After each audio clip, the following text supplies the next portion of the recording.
tens o melhor pra mim. Há um segredo no teu coração. Vou dar-me força pra continuar, guardando as promessas em oração. Firme, ó Deus, está meu coração, firme nas promessas do Senhor.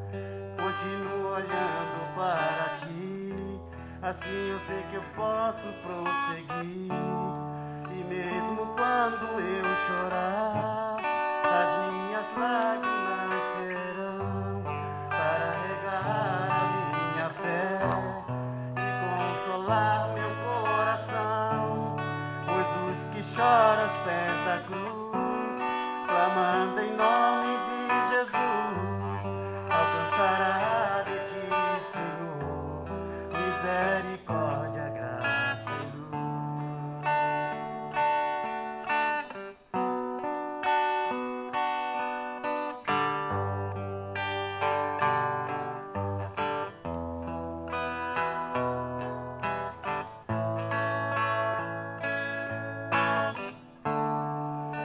Tua graça é o meu refúgio, descanso no teu poder. Maravilhoso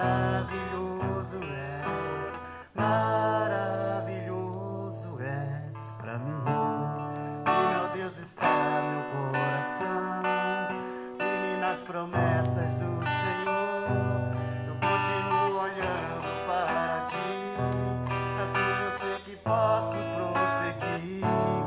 E mesmo quando eu chorar, as minhas lágrimas serão para regar a minha fé e consolar meu coração. Pois os que choram aos pés da cruz, clamando em nome de Jesus, alcançará de ti, Senhor, misericórdia, graça e luz.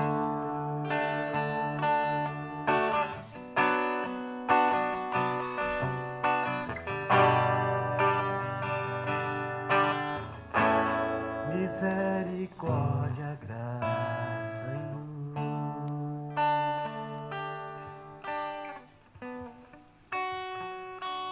Amados e queridos irmãos, bom dia.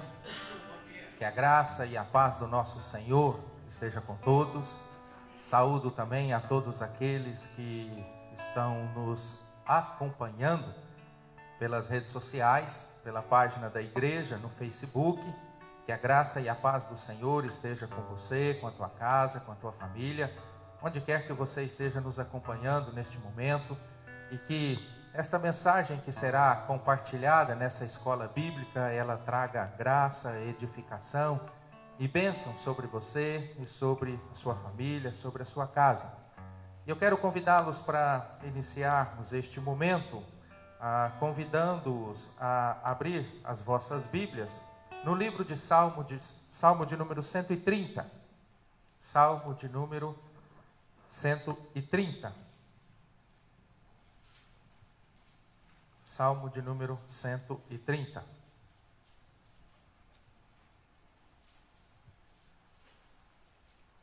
Salmo de número 130, nos diz assim a palavra do Senhor. Verso 1 e 2. Das profundezas clamo a ti, Senhor. Escuta, Senhor, a minha voz. Estejam alertas os teus ouvidos às minhas súplicas. Nós observamos aqui o salmista clamando o Senhor, suplicando o Senhor, suplicando para que os ouvidos do Senhor estejam alertas, abertos à súplica, ao clamor do salmista aqui neste contexto.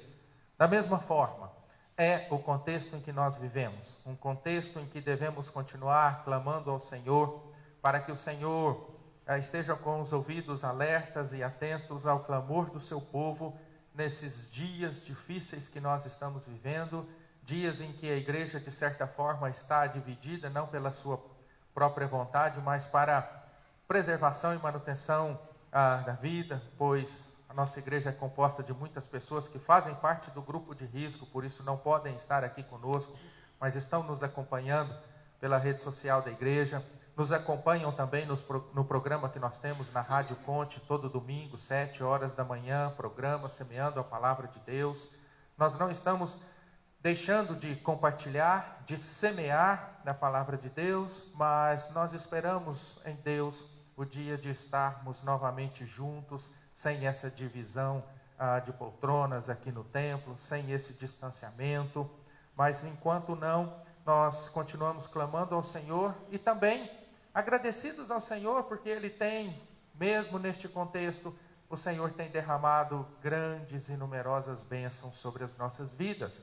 E eu quero convidá-los para orarmos neste momento, agradecendo ao Senhor pela vida dos nossos irmãos que completaram o aniversário esta semana, o Isaac, filho do nosso irmão Batata, da Josi, o Anthony, irmão da Karen, o nosso irmão Júnior também completou aniversário essa semana, a Sirena completou aniversário essa semana, hoje é aniversário de casamento do nosso irmão Mineiro, amanhã é seu aniversário também, e também pela vida do nosso irmão Elinho. Ele saiu do hospital, mas ontem eu estive com ele, e o nosso irmão, ele, para a glória do nome do Senhor, o irmão manifestou o seu desejo de reconciliação com a igreja, reconciliação com o Senhor, e de voltar, de ter a sua vida restaurada com Deus. Então isso é uma notícia maravilhosa, o nosso coração se enche de alegria e gratidão a Deus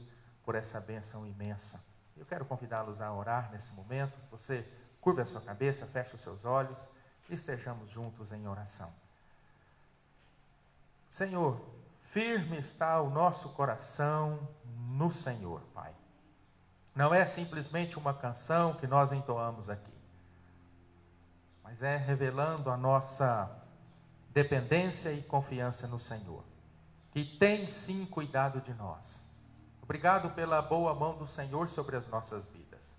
E que o Senhor, Pai amado, continue protegendo-nos, protegendo a sua igreja, protegendo o seu povo.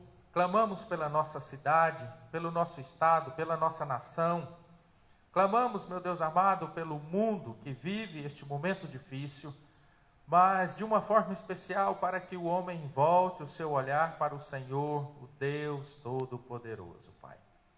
Também queremos neste momento agradecer ao Senhor pela vida do Isaac, pela vida do Anthony, pela vida do Júnior, pela vida da Sirena, pela vida do Mineiro, pela vida desses irmãos valorosos e valiosos, ó Pai, aqueles com os quais nós temos servido ao Senhor ao lado deles, Pai. Também oramos intercedendo pela vida do Elinho, pedindo pela sua restauração, pedindo pela sua saúde, pela vida do nosso irmão Diácono José Gontijo também, ó Pai, que não tem se sentido bem nesses dias. Pai, que o Senhor seja com ele, seja com todos os enfermos, pois o Senhor é a cura, o Senhor é o Deus Todo-Poderoso, que pode operar prodígios e maravilhas segundo a tua vontade, sempre para o propósito santo e bendito do nome do Senhor, Pai. Também queremos apresentar diante do Senhor esta escola bíblica que nós iniciamos neste momento. Que o Senhor nos abençoe, nos edifique, ilumina-nos, ó Deus, e dá-nos o entendimento da tua palavra, conforme a tua vontade, Pai. Guia-nos no decorrer deste estudo, para que sejamos edificados e alimentados pela palavra do Senhor, Pai. Essa é a nossa oração e nós fazemos em nome de Cristo Jesus, nosso Senhor e Salvador, hoje e todo sempre. Amém. Meus irmãos, os amados irmãos, lembram o livro que nós estamos estudando nesses dias? Qual livro? Ninguém lembra? Livro do profeta Zacarias. Abra sua Bíblia, por gentileza, no livro do profeta Zacarias, capítulo 3.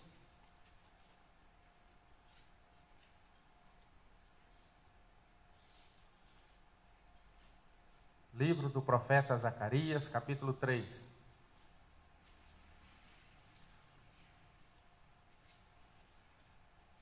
Nós temos aqui o tema da série que nós estamos estudando através do livro do profeta Zacarias, e o tema da série é Esperança em meio à crise. E esta série, ela está no livro do profeta Zacarias. O propósito do livro do profeta Zacarias é encorajar o povo de Deus, é trazer um encorajamento ao povo de Deus, para que o povo de Deus viva em vitória e sirva com diligência, com vontade, com disposição, tendo em vista que as bênçãos que Deus prometeu, essas bênçãos são certeiras. Pois se Deus prometeu abençoar, Deus vai cumprir, Deus vai abençoar. Lembrando que os 70 anos do cativeiro na Babilônia haviam chegado ao fim.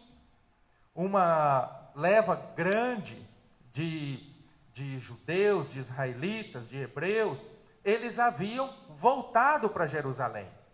Eles haviam voltado para sua terra natal, para sua cidade natal, mas a prosperidade e as bênçãos que Deus tinha prometido àquele povo ainda não haviam chegado.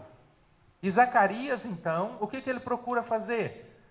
Ele procura estimular o povo a trabalhar, principalmente na reconstrução do templo, na reconstrução da casa de Deus, tendo em vista um plano de Deus, o plano redentivo de Deus. E o foco da mensagem de Zacarias é o Messias. Zacarias aponta para o Messias. Por isso, o tema da nossa aula de hoje, nós teremos, por gentileza, o tema da aula de hoje, o tema da nossa aula, vamos lá, é o julgamento extraordinário, que nós encontramos aqui no capítulo 3. No capítulo 3 do livro do profeta Zacarias. E diz assim o texto: Deus me mostrou o sumo sacerdote Josué, o qual estava diante do anjo do Senhor, e Satanás estava à mão direita dele para se lhe opor. Mas o Senhor disse a Satanás: O Senhor te repreende, ó Satanás. Sim, o Senhor que escolheu a Jerusalém te repreende. Não é este um tição tirado do fogo? Ora, Josué, trajado de vestes sujas, estava diante do anjo. Tomou este a palavra e disse aos que estavam diante dele: Tirai-lhes as vestes sujas. A Josué disse: Eis que tenho feito que passe de ti a tua iniquidade, e te vestirei de finos trajes. E disse eu: Ponham-lhe um turbante limpo sobre a cabeça. Puseram-lhe, pois, sobre a cabeça um turbante limpo, e o vestiram com trajes próprios, e o anjo do Senhor estava ali. Protestou a Josué, dizendo: Assim diz o Senhor dos Exércitos: Se andares nos meus caminhos e observares os meus preceitos, também tu julgarás a minha casa e guardarás os meus átrios, e te darei livre acesso entre estes que aqui se encontram. Ouve, pois, Josué, sumo sacerdote, tu e os teus companheiros que se assentam diante de ti, porque são homens de presságio. Eis que eu farei vir o meu servo, o renovo, porque eis aqui a pedra que pus diante de Josué. Sobre esta pedra única estão 7 olhos. Eis que eu lavrei a sua escultura, diz o Senhor dos Exércitos, e tirarei a iniquidade desta terra num só dia. Naquele dia, diz o Senhor dos Exércitos, cada um de vós convidará o seu próximo para debaixo da vide e para debaixo da figueira. Amém? Meus irmãos, aqueles que estão aqui presentes, aqueles que estão nos acompanhando no Facebook neste momento, algumas pessoas tentam negar a existência de Satanás. Já outras pessoas vão para o outro oposto. atribuem a Satanás tudo o que acontece. Uma dor de cabeça, isso é coisa do diabo. Você vai viajar, os 4 pneus do seu carro estão deslocados. Você atribui isso a Satanás. Não, é desgaste natural que acontece mesmo, nós sabemos disso. Nós temos de um lado obsessão, tudo é coisa do diabo, e do outro lado descrença. O diabo não existe. Não, obsessão e descrença são 2 erros no entendimento e também no enfrentamento das forças espirituais do mal. Satanás existe, ele tem suas milícias e ele usa de ciladas, métodos, subterfúgios para quê?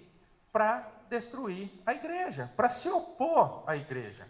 Ele sabe que não pode destruí-la, porque a igreja é do Senhor e Cristo diz que as portas do inferno não prevalecerão contra ela. Ele sabe disso, mas ele usa desses subterfúgios para quê? Para se opor à igreja do Senhor. E dentre as suas armas, dentre as armadilhas, as artimanhas de Satanás, tem algo que ele faz assim, ele sussurra nos ouvidos do povo de Deus que eles são grandes pecadores, imundos, incapazes de se apresentarem diante de Deus. Ele sussurra isso nos nossos ouvidos. E por que ele faz isso? Porque de fato nós somos mesmo. Nós somos pecadores. Nós somos imundos. Nós somos sujos. Incapazes de nos apresentarmos diante de Deus por causa do pecado. E de acordo com a Bíblia de estudo de herança reformada, o ponto essencial no texto do profeta Zacarias diz respeito à questão pessoal de salvação do pecado e à impureza imoral do povo de Deus. Nós temos aqui a figura de um sacerdote, Josué, o sumo sacerdote.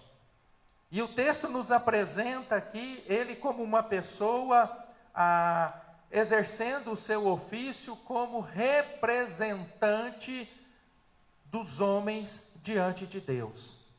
E o que nós lemos aqui nos mostra que o profeta Josué está diante de Deus. De que forma? Imundo. De que forma? Impuro. De que forma? Indefeso. E o que Deus faz? Graciosamente remove as suas roupas imundas, remove as suas impurezas e substitui por roupas esplêndidas, por roupas limpas, por roupas novas, por roupas sem nenhuma impureza. Isso retrata o quê? O perdão dos nossos pecados. A purificação dos nossos pecados. Nós observamos aqui neste texto detalhes explícitos dos elementos da justificação. A necessidade da justificação em virtude da nossa culpa. O ato da justificação, que é a aplicação do perdão de Deus, ou seja, a provisão da sua justiça. A base da nossa justificação, que é a vinda do renovo, e também a exigência, que é a piedade. Israel foi para o cativeiro babilônico, nós sabemos disso. E por que Israel foi para o cativeiro babilônico? Porque o povo se afastou de Deus. Por isso que o povo foi levado para o cativeiro. Cativeiro este, sentença esta, disciplina esta, que Deus avisou o seu povo.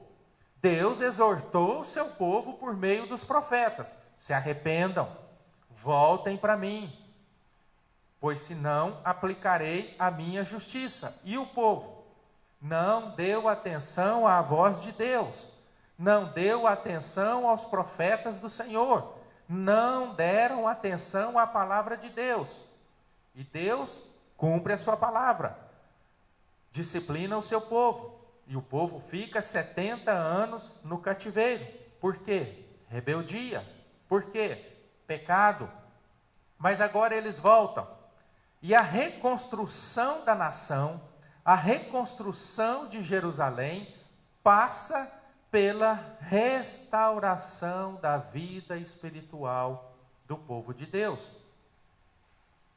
E aí entra Satanás, aí entra o inimigo, determinado a frustrar essa transformação, determinado a impedir que haja no coração do povo de Deus essa transformação.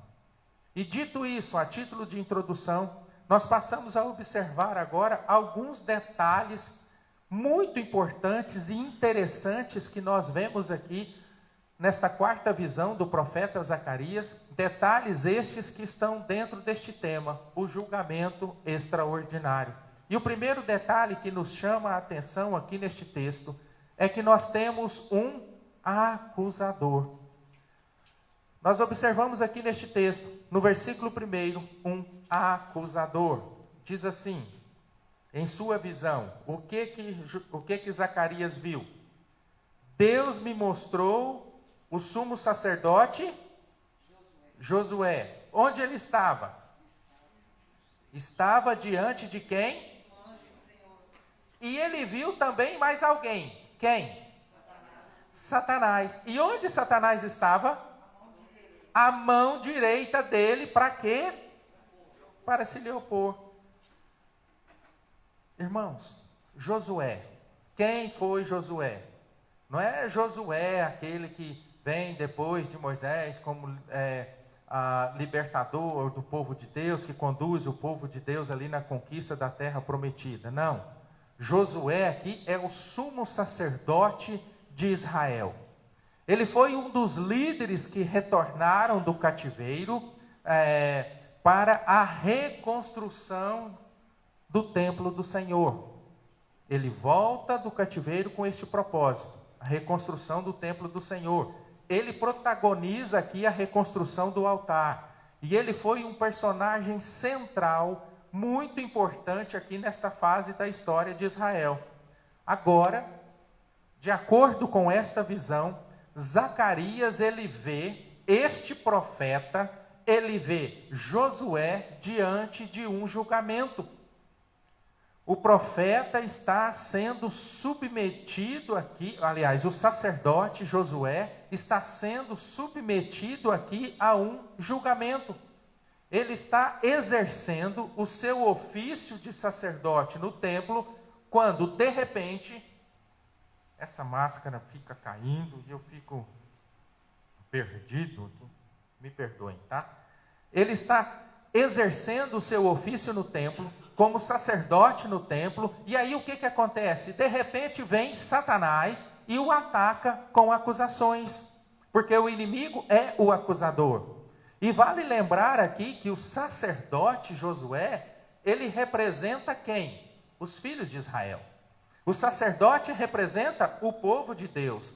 E assim, as acusações que Satanás traz aqui, neste contexto, neste texto, essas acusações são estendidas também a todo o povo de Deus. E interessante que a palavra Satanás significa adversário ou acusador. Ele é delator dos filhos de Deus. Sabe dedo duro? Aquela pessoa dedo duro, aquela pessoa que delata. Sabe quando você é criança, você faz uma arte, você e seu irmão mais novo descobre e você fala, olha, não conta para o pai nem para a mãe, não. O que é a primeira coisa que ele faz? Contar para o pai e para a mãe. Por quê? Porque ele quer ver você sofrer o castigo. É isso que Satanás faz. Ele é delator, ele é acusador. E ele tem com que nos acusar? Tem. Porque nós somos o quê? Pecadores, miseráveis, transgressores. Então ele não precisa fazer nada, ele só acusa. E é exatamente o que ele faz neste texto, porque diz o texto aqui que ele está à mão direita. Ele está aqui numa posição legal de acusador. Nós podemos ter aqui um protocolo jurídico. Ele é o acusador. Aqui Satanás está, sim, ainda não havia sido expulso do céu, nós vamos chegar lá, ele ainda está no céu, e ele está à mão direita, ou seja, como um acusador, ele está ali acusando. E o ponto principal dele aqui é mostrar que Josué, que o sacerdote estava servindo a Deus com vestes sujas. Ou seja, o sumo sacerdote tem pecados que não podem ser tolerados por Deus. E Deus então tinha que fazer o quê? Deus tolera o pecado? O pecado é o quê? Agrada a Deus? O pecado é uma afronta a Deus. E Satanás faz isso. Olha, o sumo sacerdote, esse que representa o seu povo, está te servindo com as vestes sujas. Ele é um pecador. E o Senhor não tolera o pecado. Então tem que exterminá-lo. E lembrando que o sumo sacerdote representava aqui, no exercício da sua função, quem? Todo o povo, toda a nação. Mas aí, irmãos, entra em cena um segundo personagem aqui nesta visão. O advogado de defesa e justo juiz, que nós observamos aqui no verso 2. Mas o Senhor disse a Satanás: o Senhor te repreende, ó Satanás. Sim, o Senhor que escolheu a Jerusalém te repreende. Não é este um tição tirado do fogo? Diante das palavras acusatórias de Satanás, o que Josué disse? Nada, nada, nada. Diante dessas acusações, o que nós podemos dizer? Nada. Irmãos, por isso, todo mal que falar contra nós, não chateie com isso não.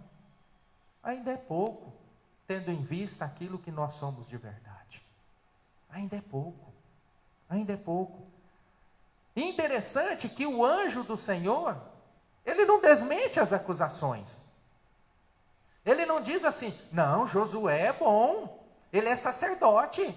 Não, Josué participa do culto. Josué devolve dízimo, devolve oferta, ele é bonzinho, ele serve para estar aqui. Não, o anjo do Senhor não desmente. Muito pelo contrário, de fato, Josué é aquilo mesmo, pecador e impuro, e está diante do Senhor com vestes sujas, sim. Todos naquele tribunal reconhecem que Josué é culpado. E Josué também sabe que ele é culpado. E o próprio Senhor também sabe que Josué é culpado. Mas o interessante é a sentença final. É isso que nos chama a atenção, meus irmãos. Porque a sentença final aqui é algo surpreendente. Josué é culpado, mas ele não é condenado. Josué é culpado, mas ele é justificado. E o que impressiona aqui, neste tribunal que nós vemos aqui, é que a palavra irada de Deus, ela não vem contra o culpado, ela não vem contra o acusado. A palavra irada de Deus vem contra quem? Vem contra o acusador. Olha só. Mas o Senhor disse a Satanás: o Senhor te repreende, ó Satanás. Sim, o Senhor que escolheu a Jerusalém te repreende. Olha só, Satanás vem, o acusador, e demonstra diante de Deus que o sumo sacerdote tem pecados que não podem ser tolerados, e Deus tem que eliminá-lo. Sim, ele era culpado, de fato culpado, mas ele foi justificado, culpado, mas ele não foi condenado. E o Senhor vem e repreende o acusador. E qual é a razão de Deus repreender Satanás e defender os seus filhos? Não são culpados? Não são pecadores? Satanás não estava certo? Ele não estava correto na sua acusação? Ele estava certo. Ele estava correto na sua acusação. Mas Deus repreende não o culpado. Deus repreende o acusador. Por quê? Duas razões. Primeira, eleição de Deus. Eleição de Deus. E aqui nós estamos diante de uma doutrina exclusiva da Igreja Presbiteriana do Brasil. E este texto nos mostra a veracidade desta doutrina, a importância do entendimento desta doutrina. Porque quando nós olhamos aqui para o texto, Satanás quer mostrar que Josué, como símbolo da nação, o sumo sacerdote, como representante da nação, ele está sujo por causa dos seus pecados. Então ele não pode se relacionar com Deus. Ele não pode se relacionar com Deus, porque Deus não tolera o pecado. Porque o pecado é uma afronta a Deus, o pecado é um distanciamento do homem com Deus, é uma separação do homem com Deus. Mas Deus se relaciona sim com Israel. Irmãos, mas não por causa da justiça do seu povo. Deus não se relaciona com Israel por causa da justiça, da bondade ou da fidelidade do povo. O amor de Deus pelo seu povo não é sustentado pelos méritos do povo. Deus se relaciona com eles por quê? Porque Deus mesmo escolheu o quê? Quem escolheu amá-los? Deus. Deus escolheu amá-los. Não por alguma dignidade que convença Deus de ter afeição por eles. Irmãos, não tem como convencer a Deus a nos amar. Você pode fazer promessa o tanto que você quiser. Você pode fazer aquilo que você quiser, de boas obras, isso, aquilo, outro, aquilo tudo. Mas não há nada que se faça para convencer a Deus nos amar. Por quê? Porque nós somos pecadores. O que nós precisamos é ser gratos, porque mesmo tendo essa natureza, Deus nos escolheu nos amar. Deus nos escolheu para sermos alvos do seu amor. Não foi pelo que nós fizemos, não é pelo que nós fazemos. E interessante, nesses primeiros 2 textos aí de Zacarias, nós já lemos nas aulas passadas, mas Deuteronômio, capítulo 7, verso 7 e 8, diz assim: não vos teve o Senhor afeição, nem vos escolheu porque fosseis mais numerosos do que qualquer povo, pois éreis o menor de todos os povos, mas porque o Senhor vos amava, e para guardar o juramento que fizera a vossos pais, o Senhor vos tirou com mão poderosa e vos resgatou da casa da servidão, do poder de Faraó, rei do Egito. Por que que Deus repreende o acusador aqui? Por causa da eleição. Porque Josué, o sacerdote Josué, era um eleito do Senhor. Era um escolhido do Senhor. Por que que o Senhor ama e guarda a sua igreja? Porque a igreja do Senhor é formada por eleitos de Deus, por escolhidos de Deus. E isso deve gerar paz, alegria e gratidão em nossos corações. Não é pelo que eu faço ou pelo que você faz, não é pelo que nós fazemos, mas é porque Deus nos escolheu para nos amar. E um segundo motivo, também pelo qual Deus exorta aqui, repreende o acusador, é a compaixão de Deus. Interessante que aqui no verso 2, Josué é chamado de tição tirado do fogo. Tição tirado do fogo. Nós sabemos disso, alguns aqui cresceram na zona rural, já cozinharam em fogão a lenha, sabe muito bem o que é isso, né, irmã Rosa Maria? Entendemos muito bem o que é isso. Quando você tira um tição ali do fogo, o fogo apaga, ele não é consumido totalmente. E essa expressão, tição tirado do fogo, quer dizer que a nação de Israel, ela foi retirada das chamas da ira do Senhor. A ira do Senhor contra o pecado. A ira do Senhor que não tolera o pecado. Mas a nação de Israel, o povo de Deus, a igreja de Deus, ela foi tirada das chamas da ira do Senhor. E Deus já havia disciplinado o seu povo aqui com o fogo da disciplina. E resgatou, depois de 70 anos, antes que o julgamento divino o reduzisse a cinzas. E essa linguagem muito se assemelha à linguagem utilizada lá no livro de Êxodo, quando o povo, no êxodo egípcio, quando o povo sai do Egito. Deus usou de compaixão aqui e fez o quê? Trouxe o seu povo de volta para Jerusalém. O amor do Senhor excede a todos os erros de Israel. É isso que nós vemos aqui. Satanás pode sim lançar os pecados do povo de Deus diante do Senhor. E ele faz isso. E ele tem pecado para lançar porque nós pecamos. Ele tem sim com o que nos acusar. Ele tem sim muito com o que nos acusar. E ele faz isso, ele lança diante de Deus. Mas Deus responde a essas acusações revelando o quê? A sua compaixão. Então nós vemos aqui Satanás apresentando diante de Deus os pecados do sumo sacerdote Josué como sendo os pecados do povo. Mas Deus repreende não o povo, Deus repreende o acusador. Por quê? Por esses dois motivos: a eleição de Deus e também a compaixão de Deus. Mas nós temos aqui também um terceiro ponto. O réu absolvido. Olha o verso 3 e 4.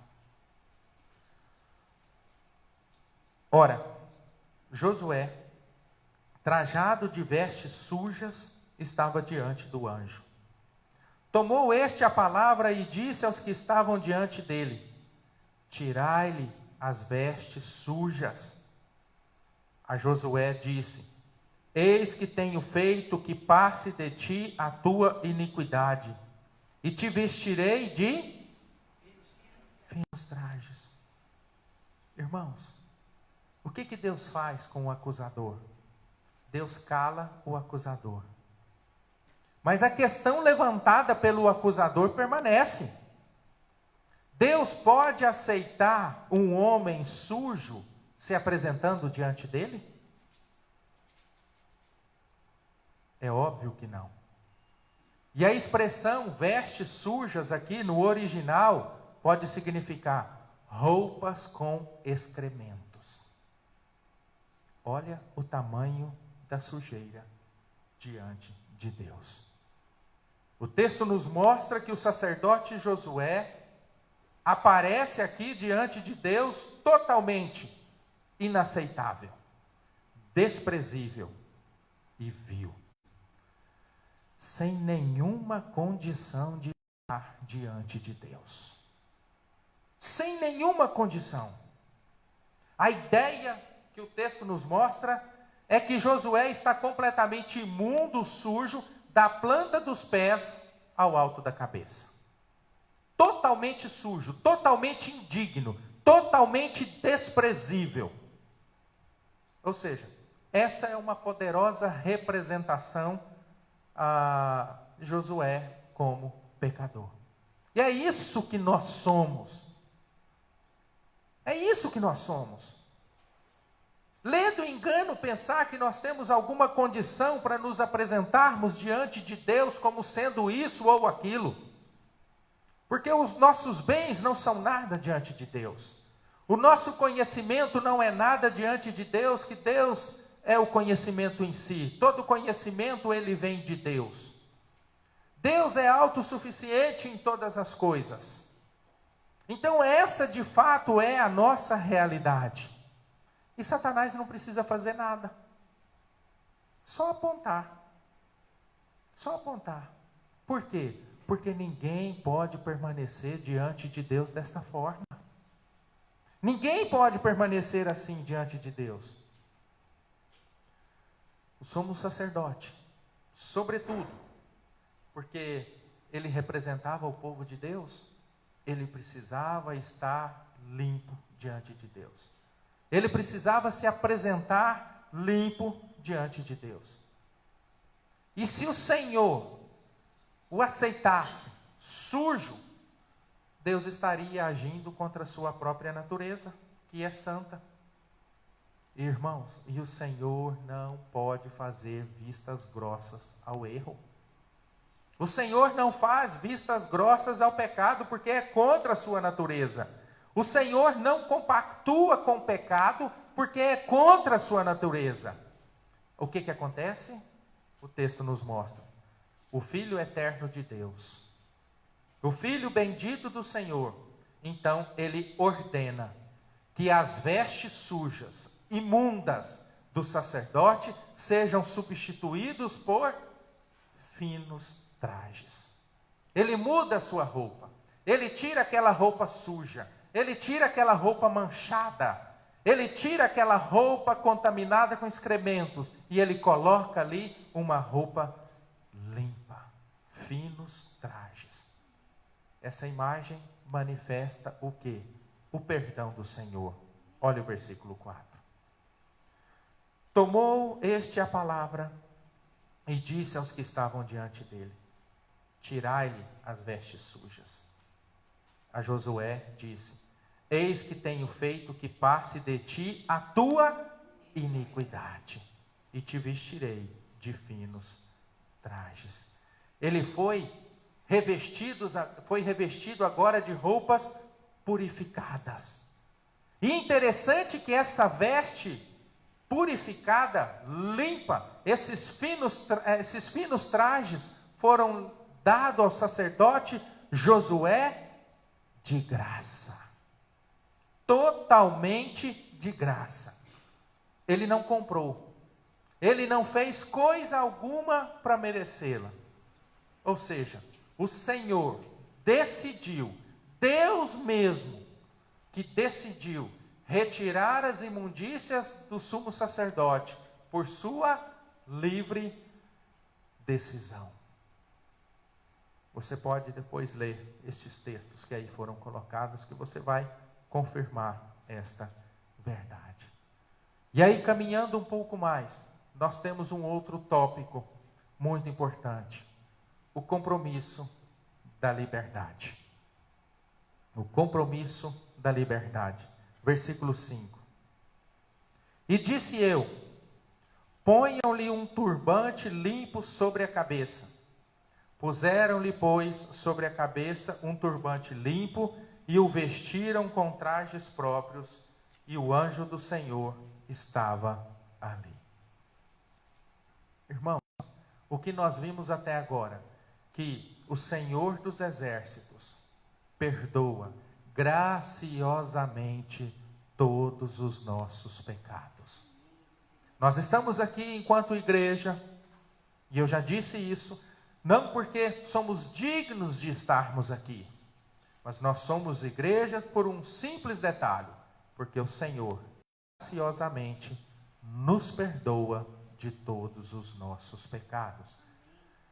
Observamos aqui que Deus perdoa graciosamente o sumo sacerdote Josué, mas Deus exige também retidão.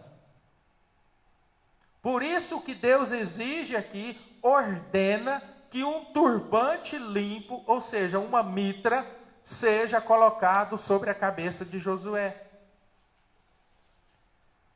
Este item, ele fazia parte das vestes sacerdotais daquela época e tem um valor importantíssimo. A mitra carregava uma placa de ouro, e nessa placa de ouro tinha a seguinte inscrição: Santo ao Senhor. Onde nós encontramos isso? Lá em Êxodo 28, 38, quando diz assim: e estará sobre a testa de Arão, o sacerdote, para que Arão leve a iniquidade concernente às coisas santas que os filhos de Israel consagraram em todas as ofertas de suas coisas santas.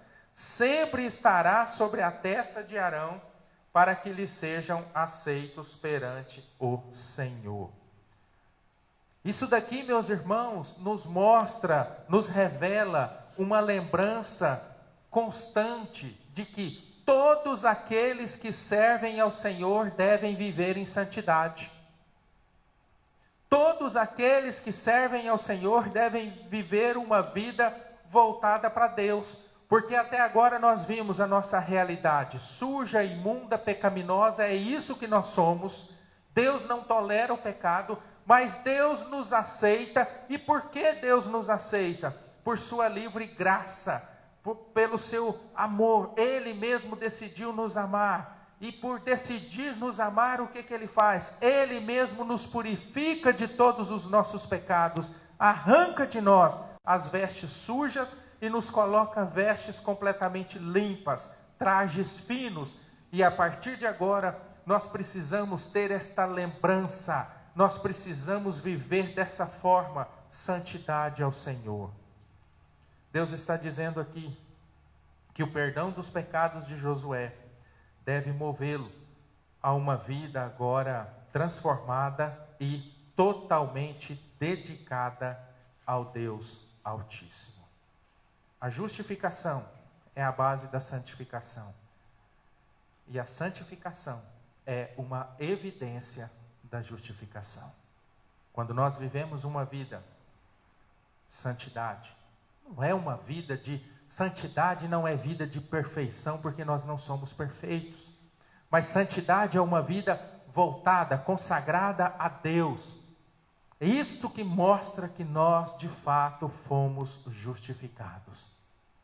Interessante que se nós lermos aqui o verso 6 e 7, dizendo assim: protestou a Josué e disse: assim diz o Senhor dos Exércitos, se andares nos meus caminhos e observares os meus preceitos, também tu julgarás a minha casa e guardarás os meus atos, e te darei livre acesso entre estes que aqui se encontram. Ou seja, o mesmo Deus que diz aqui, eu não te condeno, é o mesmo Deus que também afirma, vai e não peques mais. O mesmo Deus que nos perdoou de todos os nossos pecados em Cristo Jesus, é o Deus que exige de nós que andemos em retidão de vida. Josué comissionado a andar agora nos caminhos de quem? Do Senhor. E andando nos caminhos do Senhor, essa atitude resultaria em quê? Múltiplas bênçãos. E por fim, meus irmãos, por fim, nós temos aqui algumas figuras. O libertador. E o libertador aqui, ele é descrito como servo, renovo e pedra. Verso 8 e 9. Ouve, pois, Josué, sumo sacerdote, tu e os teus companheiros que assentam diante de ti, porque são homens de presságio. Eis que eu farei vir o meu, final do verso 8, o meu servo, porque eis aqui a que pus diante de Josué. Sobre esta pedra única estão 7 olhos. E eis que eu lavrarei a sua escultura, diz o Senhor dos Exércitos, e tirarei a iniquidade desta terra num só dia. Todas as promessas que nós temos aqui neste texto de absolvição, purificação, restauração do povo de Deus, estão ligados à vinda de alguém que recebe esses 3 títulos: servo, renovo e pedra. É este que vem para abrir as celas da prisão do pecador e libertar todo pecador para uma nova vida. Servo faz referência ao profeta Isaías, passagens como Isaías 53, quando fala do Senhor Jesus, o servo do Senhor perdoa seu povo por meio de suas feridas, por meio de suas chagas. Renovo ou ramo é uma metáfora para um futuro rei que seria descendente de Davi. Jeremias 23:5 diz assim: eis que vem dias, diz o Senhor, em que levantarei a Davi um renovo justo, e rei que é, reinará e agirá sabiamente e executará juízo e justiça sobre toda a terra. E importante também, pedra com 7 olhos. O que é isso? Vamos lá, sair aqui do texto só um pouquinho. Salmo 118. Salmo 118. Só um pouquinho, lá no Salmo 118. Salmo 118, versos 22 e 23.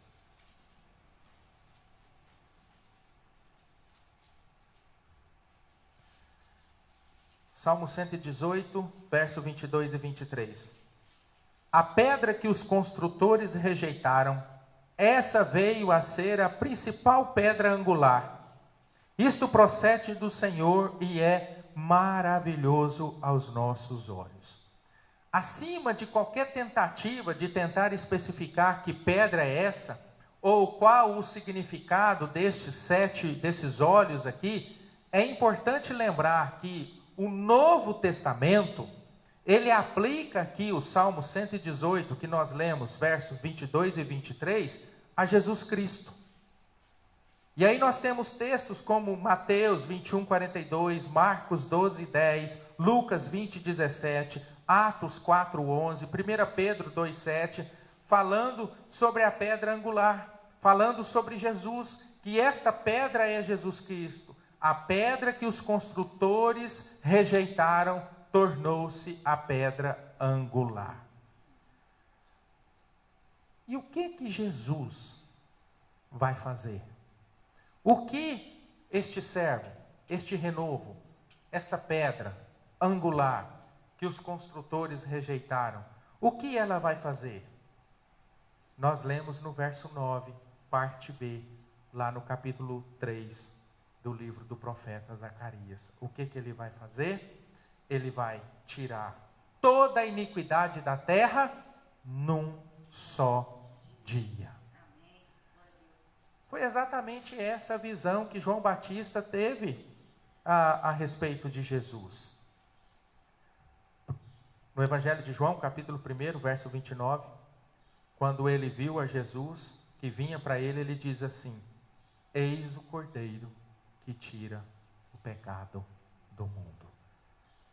No ato do seu batismo também, eis o Cordeiro de Deus que tira o pecado do mundo. Irmãos, isso tem implicações sérias em nossas vidas. Isso nos mostra que éramos réus, estávamos condenados à morte eterna. O nosso destino era permanecer eternamente longe de Deus. Mas Jesus veio para nos defender. Jesus veio para dar a sua vida por nós. Ele foi sentenciado à morte. Ele enfrentou sozinho o abandono do Pai. Ele sentou no banco dos réus. Ele nos substituiu e foi condenado em nosso lugar. Jesus morreu como propiciação pelos nossos pecados. Ele carregou a nossa culpa sendo completamente inocente. Ele se vestiu dos nossos trajes imundos e sujos sem se sujar.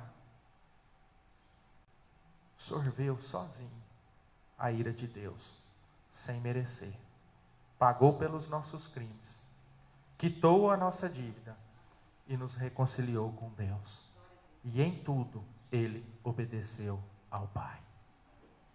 Irmãos, nós não agradamos a Deus. Às vezes nós temos essa infeliz tendência de pensar: eu estou agradando a Deus. Naquilo que eu faço, eu estou agradando a Deus. O único que agradou a Deus foi Jesus Cristo. Nós somente agradamos a Deus em Jesus Cristo. Nele nós agradamos a Deus. Mas apesar disso, ele se tornou um maltrapilho na cruz. Por quê? Para nos cobrir com o seu manto de justiça. E eu não sei se você sabe, mas o nome Josué, em hebraico, Josué é o nome hebraico de Jesus, que quer dizer, o Senhor salva. Então, o sumo sacerdote, Josué, ele carecia de salvação. Seu nome e função apenas apontam para quem? Para o sumo sacerdote perfeito. Quem é este sumo sacerdote perfeito? Jesus Cristo. O único que pode o quê? Salvar o seu povo dos seus pecados. Mateus 1, 21. Ela dará à luz a um filho e lhe porás o nome de Jesus, porque ele salvará o seu povo dos pecados deles. Meus irmãos, quando ouvirmos pessoas tentando nos convencer de que nós estamos condenados porque somos grandes pecadores, o que nós devemos fazer? Primeiro, concorde. Olha, eu não sou um grande pecador. Eu sou pior do que isso que você está dizendo. Eu sou pior do que isso.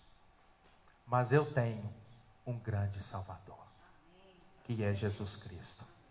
Nenhuma condenação permanece sobre nós.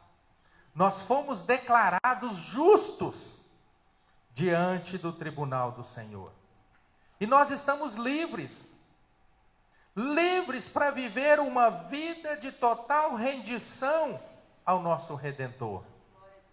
E depois da morte de Cristo, depois da obra de Cristo, morte, ressurreição e ascensão aos céus, Satanás ficou completamente destituído do seu poder de acusador.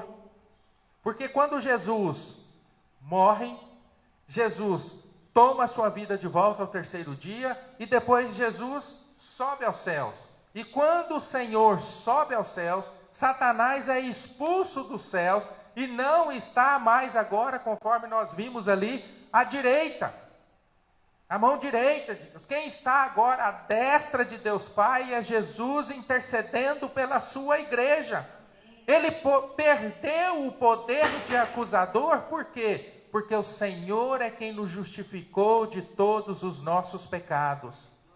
Apocalipse 12, 10 diz assim: então ouvi grande voz do céu proclamando: agora veio a salvação, o poder, o reino do nosso Deus e a autoridade do seu Cristo, pois foi expulso o acusador de nossos irmãos, o mesmo que os acusa de dia e de noite diante do nosso Deus. Deixa eu dizer algo para você, para encerrar. Nós fomos libertos da condenação do pecado, mas nos tornamos agora escravos de Cristo. Rafaela, por favor, coloque aí. E este é o paradoxo da liberdade cristã. Paradoxo é aquilo que parece uma contradição, mas não é. Ou seja, a liberdade garantida por Cristo não é uma liberdade para fazer o que eu quero. Porque se nós formos fazer aquilo que nós queremos, aquilo que o nosso coração quer, nós sabemos que a tendência do nosso coração é qual? Pecar, desviar dos caminhos do Senhor. A liberdade garantida por Cristo não é a liberdade para fazer o que eu quero, mas a liberdade para fazer o que Cristo quer de mim. Por quê? Porque foi Ele quem morreu em nosso lugar. Porque foi Ele quem nos comprou com o seu precioso sangue. Que Deus abençoe e que você sinta essa paz do Senhor no seu coração. Nós, pecadores, imundos, sujos, transgressores, sem nenhuma condição de estarmos diante de Deus, mas hoje nós somos povo de Deus, hoje nós somos igreja do Senhor, porque Ele nos escolheu, porque Ele manifestou a sua compaixão, porque Ele manifestou o seu amor, e hoje nós estamos livres. livres da condenação do pecado, livres para o nosso relacionamento íntimo e pessoal com Deus, livres para que Cristo possa fazer aquilo que Ele quiser da nossa própria vida, porque Ele nos comprou com o seu precioso sangue. Vamos orar? Senhor, muito obrigado. Obrigado por nos fazer, de certa forma, compreender, e isso só é possível pela iluminação do Espírito Santo do Senhor, este extraordinário julgamento. Mostra a nossa realidade, pecadores, imundos, mas o Senhor intercede por nós, e o Senhor aplica a sua justiça, promovendo o Senhor mesmo, o meio de propiciação pelos nossos pecados, que foi enviando o seu Filho para morrer em nosso lugar, revelando o seu amor para com o teu povo, o seu amor para com a sua igreja, o seu amor para com aqueles que são teus, Pai. Que nós tenhamos a compreensão desta verdade, que tenhamos essa paz nos nossos corações, paz esta, certeza esta, é que vai nos ajudar nesse momento difícil que nós estamos enfrentando agora. De saber que o Senhor nos redimiu dos nossos pecados, o Senhor nos livrou da sua ira eterna, o Senhor nos escolheu como seu povo, então o Senhor é quem está cuidando de nós. O Senhor é quem está com a tua boa mão sobre as nossas vidas. E aquilo que nós tivermos que passar, que viver, que sofrer, nós sofreremos como servos do Senhor. Sofreremos sabendo que o Senhor é conosco, hoje e eternamente. Abençoe o teu povo, abençoe a tua igreja, Pai. Guarda-nos nesse dia tão precioso que é o dia do Senhor. Em nome de Jesus. Amém. Que Deus abençoe ricamente, irmãos, que Deus abençoe ricamente também todos aqueles que estão nos acompanhando pela página da igreja no Facebook, e nós encerramos agora a Escola Bíblica Dominical. Deus abençoe.